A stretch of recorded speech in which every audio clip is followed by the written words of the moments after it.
We continue now at the top of Daf Tesam and Beis in Meseches Bava Kamma. This is Bava Kamma Daf 9b. And the previous Amar Rav Huna said that when it comes to a mitzvah, a person has to spend up to a third. And the Gemara says, what exactly does that mean? And so the Gemara continues, Ileima shlish beis. So if you're going to say that it means that a person has to spend up to a third of everything that he has, of his net worth, of his entire household in order to perform a mitzvah. So Elamayata, but according to that, Yisrami le talasa mitzvasa. If the person, if it happens to be the person has three mitzvahs that he has to perform, leisav lekule beisa, then he has to give away his entire house. That doesn't make any sense. And so the Gemara says, Elam Rabbi Zera, rather Rabbi Zera says, Behidr mitzvah ad shalish b'mitzvah. What it means is if the person wants to beautify the mitzvah, so he has to add 1/3 of the original mitzvah. We'll see Rashi. Rashi says shlish beso. Again, the first suggestion is it means he has to spend a third of all of his money. Shechayev adam levazvez b'mitzvahs lulavot tzitzis o sefer Torah shlish mashiyeshlo. Maybe you'll say a person is obligated to spend for the mitzvah of lulav or tzitzis or sefer Torah a third of everything he has. That again doesn't make sense. He'd end up spending his entire money on 3 mitzvahs. Behidr mitzvah at shlish b'mitzvah. So the Gemara instead says what it means is if you want to beautify a mitzvah, it's until 1/3. And Rashi explains what that means is shemotze beis sifrei Torahs. Let's say a person finds 2 sifrei Torahs to buy. He wants to buy one of them. Liknos to buy. Ve'echad hadr mechaver. One of them is nicer than the other one. Yosef shlish adam and v'yikach chesa hadr. So he would have to spend a third more in order to get the nicer one. But if the nicer one is more than a third more than the other one, he can take the other one. The Tanya, as we learned in the Brayso, says zekeli ve'anveu hisna lefana b'mitzvahs. It says zekeli ve'anveu. That's the idea of beautifying mitzvahs. Asay l'cha sefer Torah no lulav no talis no tzitzis no. You have to have a sefer Torah that's nice, a lulav that's nice, a talis that's nice, tzitzis that are nice. And the Gemara continues, boy, Rav Ashi asks, shlish milagav or shlish milavar, how do you calculate the third? Is it a third from the original or is it a third from the total? And the Gemara says to that, the Gemara leaves that as a question. Rashi explains, shlish milagav, what does it mean a third from the original or from the inside? Kegonim hakata nimkar b'shisha, for example, let's say the one that is the smaller value sells for 6 dinarim, Yosef shnei dinari, so then he's going to add he has to add up to 2 dinarim, because 1/3 of 6 is 2. The hainu shlish milagav, that would be 1/3 from the inside of the original. Shlish shebesoch adam and v'yikach chesa hadr. He has to do a third from the original value, and then again he would purchase the one that's more beautiful. O shlish milavar, or does it mean a third after everything is calculated? Meaning hadam yachluk l'shnayim. Meaning in this case, what you're really going to do is the original. You're going to take half the original. If you take half of the original and add it to the original, then what you added is then a third of the total. V'yosef chelik shlishi mishalo dahainu im katan nimkar b'shisha. So in that example, for example, if the one that was worth less was actually worth 6, Yosef shlosha dinarim, he'd have to add 1/2, which is 3 dinarim, and now 3 out of the total of 9 is 1/3. V'yigach hasagadol betisha, he's going to have to buy the one that is worth more for 9. Those are the 2 possible ways of calculating your third. And again, the Gemara leaves that as a question. And the Gemara adds, b'ma'arava amri mishmei de Rabbi Zera. In the West, they said in the name of Rabbi Zera, ad shlish mishalov, until 1/3, a person spends until a third. So that already is from himself. But mikan va'elach mishal HaKadosh Baruch Hu. But if he spends any more than that, it's not going to go against his cheshbon. That comes from HaKadosh Baruch Hu. Rashi explains that shlish mishalo dahainu also shlish sheyosef b'heder mitzvah, meaning that third that he's adding to beautify the mitzvah, mishalohu, that comes from him, meaning she'eno nifra lo b'chayv. He's not going to get paid back for that in his lifetime. Kedaminon hayom la'asosam v'lo hayom litos scharim. You do the mitzvahs today, but you don't get the reward today. If he spends that money is lost in this world, so to speak. But mikan va'elach, but let's say he adds and beautifies the mitzvah even more than a third. So mashiyosef b'heder yoser al shlish, whatever he adds more than a third, yifra la HaKadosh Baruch Hu b'chayev. That HaKadosh Baruch Hu will actually pay him back in his lifetime. And the Gemara continues with the Mishnah, Kol shechavti b'shmira, so anything that I'm obligated to watch, hechsharti es nisko, so then I've also considered to have prepared the damage should that item of mine damage something. Hechsharti b'mixas nisko, even if I just prepared part of the damage, chavti b'tashlume nisko kehechsher kol nisko, I'm going to be obligated to pay for the damage as if the entire damage was due to me. Nechasim she'ein bahen me'ilah, when we talk about paying for damages, it's specifically that you damage items, property, that there is no halacha of me'ilah, meaning properties that are not hektish. If you damage hektish, then you're not going to be responsible. Nechasim she'ein shel b'nei bris, so we're also talking about property that belongs to Jewish people, but let's say again, a person's shore damages the property of a non-Jew, he will not be responsible. And also nechasim hamiyuchadim, it also has to be property that is owned by somebody, it can't be ownerless property. Uvechol makam, and now this idea that you're chayiv to pay for damages is true in all places, chutz me'reshus hamiyuchedes lamazik, except for property that is actually designated for the mazik, the damager. Meaning to say, let's say somebody else's shore comes into my property, has no permission to be in my property, and then my shore damages that person's shore, then I'm not responsible, because that was my property. That other shore should not have been in my property. Urishos hanizik v'hamazik. And let's say a property that is shared by the nizik and the mazik. The Gemara will explain what exactly this line means. Kishehizik chav hamazik l'shalem tashlumei nezek b'meitav ha'aretz. And when damage is done, the person who does the damage, he has to pay for the damage with the best of his land. And Rashi explains shechavti b'shmiraso means sheneschayavti l'shomro, meaning anything that I'm responsible to watch, meaning a person, let's say, is responsible to watch over his own ox. Hechsharti es nizko, so then if the damage is done by the ox, he has to pay for it. Kilomer im hizik, meaning to say if there was damage. Hechsharti v'zimanti, also hazik, that was my fault. Shalosh amartiv yafa, that I didn't watch properly. Kach matzasi, that's what I found as the explanation of this line. Lishon achrin, another explanation of this line is hechsharti es nizko means alay lahachshir lasakin, it's my responsibility to fix what I damaged. Es nizko, I have to fix the damage. Kilomer ni chayv l'shalom, I have to pay. Mi pimori, that's what I heard from my Rebbe, says Rashi.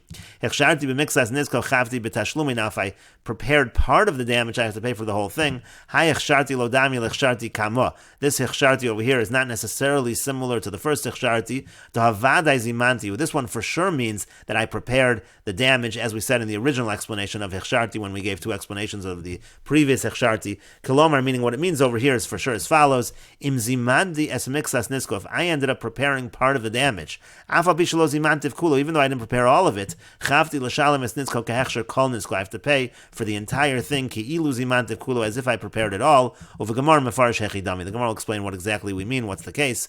Nechasim she'ein bahem me'ila, I'm chayiv if I damage property, or let's say my shore damages property that there is no me'ila on that property, meaning it's not property of hektish. Kilomrim hizakti nechasim she'ein bahem me'ila, meaning again, if I damage property where there's no me'ila, ani chayiv l'shalim, so then I'm chayiv to pay if there's no me'ila, if it's regular property. Avalam hizakti nichse hektish, but if I damage the property of hektish, ani chayiv, I'm not chayiv to nafkul and kulu nizakan mishor re'eu. It's learned out from shor re'eu. Again, my ox has to gore the ox of my friend, but if it's goring the ox of hektish, so then I'm going to be pater. Shel b'nei bris, it also has to be property of someone who's Jewish.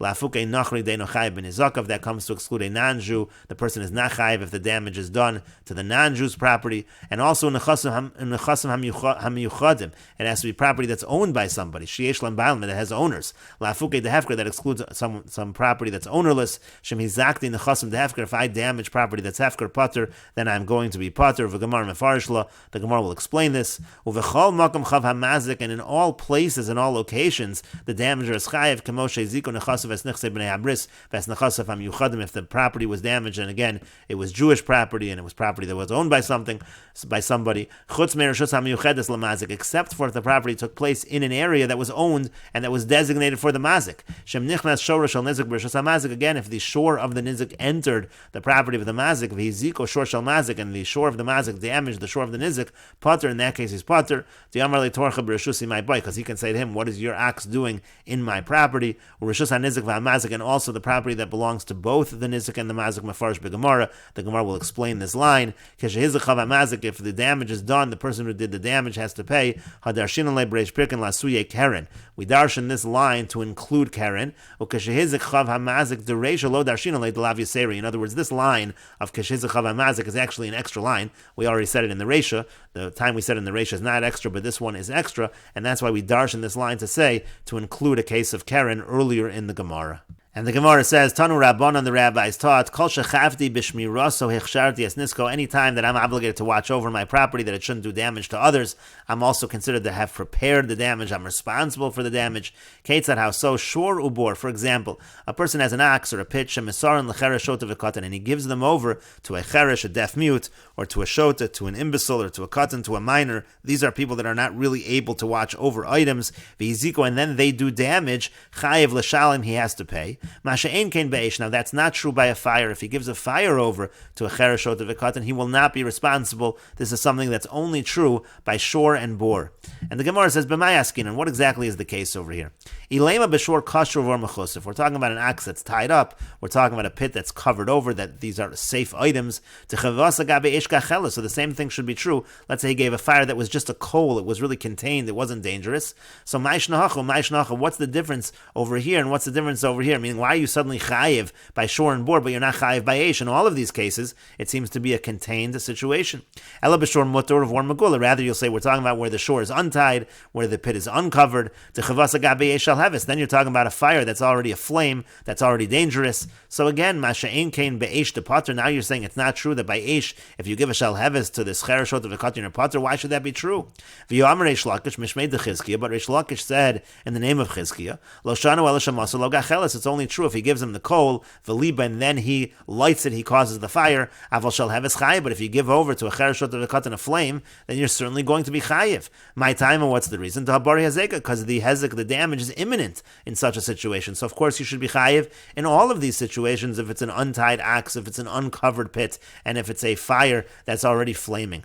And so the Gemara says, Liolam b'shor kasher of war mechusa u'dechavas agav eish gacheles. Really, we are talking about an ox that's tied up, a pit that is covered up. We're talking about a fire that is just a coal, it's a contained fire. And you're asking this question, what's the difference over here and what's the difference over here? Why is it that shor and bor is chayiv and the eish is pater? The answer is, shor darchei l'netuki, when it comes to a shore, it is the normal way of a shore to get untied. Bor darchei l'neturi, it's normal for a pit to become uncovered, that the pit should fall through. But when it comes to a gacheles, kemod shavik, if it's just left alone, ma'amya amya va'azla, it actually just goes out, and that's why you're not responsible in such a situation.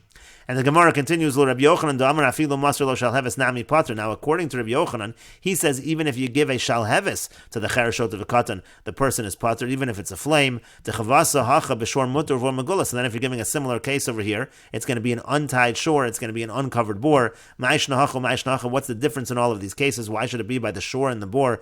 Then in those cases you're chayiv, and by the case of the shalheves you're pater. And the Gemara says to that, hasam Savsa decheresh kagaram. Over there, it's actually the actions of the deaf mute that are causing the damage. Hachalot savsa decheresh kagaram. But over here, it is not the actions of the deaf mute that are causing the damage. And Rashi explains, Masha inkein be'esh kidim mefarish l'kamon. Again, we're going to explain later on what we mean to say that shor and bor are different than eish, that eish should be pater. Gacheles she'ena boeres elim kein libo. So gachel is something that's not really on fire unless you actually stoke it. Shalheves shemasar or meluba lecheresh de pater bitmia. You're giving an actual flame. Your pater, that doesn't make any sense. V'yamar Reish Lakish ba'konei son ladir lo shana da'asholeach habiyir v'yarchereshad v'katan de pater midinei adam ela kashemasar lo gacheles v'liba. Again, Reish Lakish said if you give a gacheles osa cheresh, then you're pater. If you give the cheresh gacheles, but bari hazeka, but if you give an actual flame, then already it's imminent damage. Mevur hazeka lacholshi mezumenes lahazik bari mezumen. It's obvious that it's imminent, it's going to damage. Shor darchil and tuke. And so then the Gemara said, really the case is that by a shore it's darchil and tuke. You're really giving a contained situation always, but by a shore it's normal for it to get untied. So for lahater satzma, he should have realized even if the deaf mute doesn't untie it himself, it's going to untie itself. Therefore this was a bad watching. Even if the deaf mute unties it, chayev bal hashor, the owner of the shore will be chayev. Lineture linfol, again with a cover, it's normal for that to fall through. Hilkach shmira rahi, again this was a bad watching over of his property. Afilu gileo cheresh, even if it's the deaf mute that uncovers the pit, bal habor chayev l'shalom, the owner of the pit is chayev to pay. Shelo shamru korai, because he didn't watch it properly. Ma'amya amya va'azla, but when it comes to this coal, it's going to go out anyway. Umay deliba cheresh, if the deaf mute is the one that stokes the flame, lo ramyo led the bal gacheles lasuke adaite, that the person who owned the gacheles didn't occur to him that would happen. And Rashi continues, Rabbi Yochanan da'amar ba'akonis, but according to Rabbi Yochanan who says in Akonis, afilu masar lo shal heves pater, even if he gives him a flame, he's pater. The ashta muki lahad katanish masha'in kain be'esh b'shal heves. So then the case of pater by eish is going to be by a flame. And where the cases where the person is chayiv by shore and bor is going to be by an untied shore, by an uncovered pit. So again, what's the difference? And the Gemara answered, Hasam gabe be'ira tzavsa decheresh kagarim. When it comes to the situation of the fire, so there it is the actions of the cheresh that are causing the issue. Meaning, achizaso shel cheresh garma hever. It's the fact that the cheresh, the deaf mute, took that coal, took that ember that caused the fire. Shunatalav olich legadish. The point is he brought it over to the gadish, to the pile that was set on fire. But hachalot tzavsa decheresh kagarim. But over here, when it comes to the shore, so it's not really any of the actions of the cheresh that caused anything. Sha'ashor halach vezik, because the shore is the one that went over, that walked over and did the damage. V'chein habor, and also the boar, the cheresh wasn't involved. The boar just did damage. V'lo al yedei cheresh hizik, it wasn't through the cheresh that there was damage, and that's why by shore and boar we're going to say chayiv, but when it comes to the eish, we're going to say pater, and that's again, even according to Rabbi Yochanan, that's even by a case of shalhevis, that you're going to be pater, because still he had to bring the fire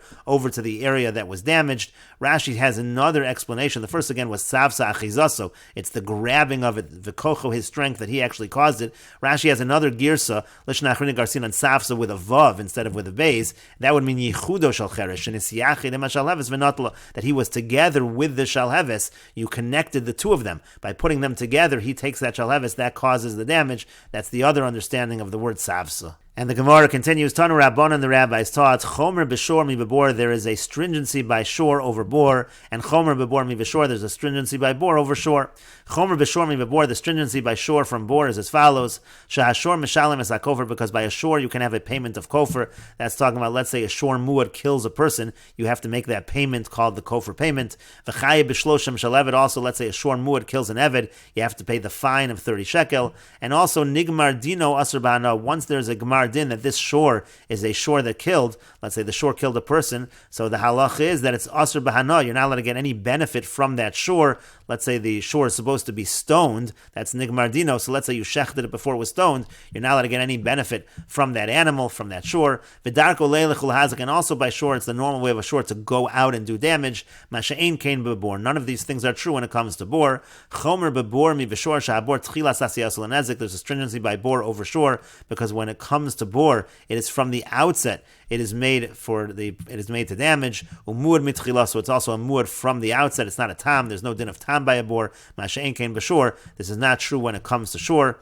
Rashi says, Masha'ein kain b'bor. Bor is not like shore. She'ein balabor chay b'tashlumei misas adam. The point over here is we have these cases where shore, where you're paying kofer, where you're paying for the death of people. That's not true when it comes to bor. Kedamrin on shore v'lo adam, as we're going to say, that it's only when a shore falls into the pit, not when a man falls into the pit. And we will continue with this discussion in the next video on Daf Yud Amud Aleph.